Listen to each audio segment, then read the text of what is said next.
Hey, this video is shorter than normal, so this'll also go quick. I'm the creator and lead designer of The Seeker's Guide to Twisted Taverns, a book that now has 16 taverns, 2 extra games, and we made a very, very big number happen. So we're now creating a musical album with themes for each of the taverns. They're all going to be designed so you can just play them on loop in the background while you explore each adventure. Thanks for the support, check it out if you'd like, and enjoy the video.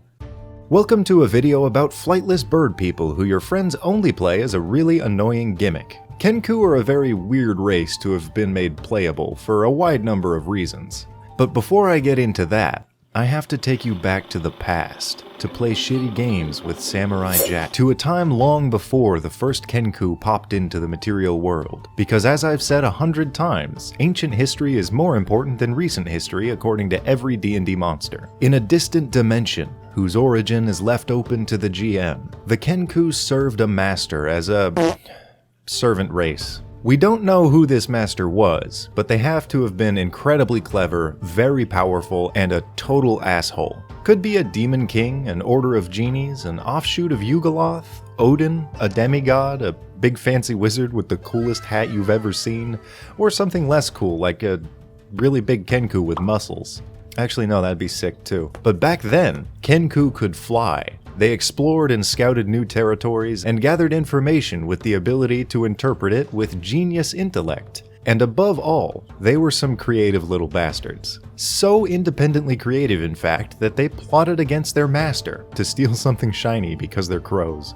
Can I take a second to tell you how smart corvids are? Crows are one of the few animals in the world to use tools, and they're one of only 2 species that is able to actually craft new tools. Their brains are all equipped with solid-state drives and 18-core processors that pack neurons tighter than we do. They understand water displacement, they can recognize faces, solve multi-step problems, and they didn't cause global warming. So back to the humanoid crows that wanted shiny things. They didn't get them. Big mean Master Enigma caught on, got really mad about the betrayal, and he did 3 things, because he's an Irish fairy tale, I guess. First, he gathered up all of their wings, and made the biggest bowl of lemon pepper wings the world has ever seen. Second, he ripped out their creative aspirations like the worst art critic ever. And third, because he's a psychopath who doesn't communicate properly, he took away their ability to communicate. Then after f***ing up their species for the rest of time, he pulled an "I don't want to play with you anymore" and dropped them into the material plane. Sounds like a fun race to play, huh? Well, it's okay because tragedy is adorable. That order in which they got 360 no hope is their list of priorities, starting with flight.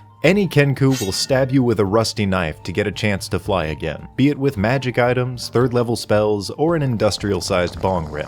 But most of them settle for life in the rafters, treetops, and crow's nests. On a boat, they don't just go mess with normal crows. Second, they can't create anything unique. Like the Dobre brothers, the Ace family, and a number of other very dated but painfully successful people, they plagiarize shamelessly. But Kenku are insanely good at it. So much so that they can steal and recreate voices, master paintings, tools, literature, and your wallet. They still like to group up and hang out, and because they're former servants stripped of freedom, they make great criminal underlings. I believe spy networks and art heists are probably some of the most common themes that people use with Kenku. Back to my mention of voice stealing, that's actually their main mode of communication. They are living recording studios and can grab anything from the sound of an arrow cracking an egg to someone ripping ass. That's it, that's the extent of their power. Anyway, noises that they're around too often usually become their names, like clink, slicer, snap, church bell, got any grapes, simple names like that. I really like that at the end of their entry it has a disclaimer, and I think that's because after they wrote the entry, someone read through it and said, wait, this sounds annoying as hell. So they tell you to describe noises instead of trying to imitate them yourself. Actually, that's a great practice for dungeon masters. And that's basically Kenku.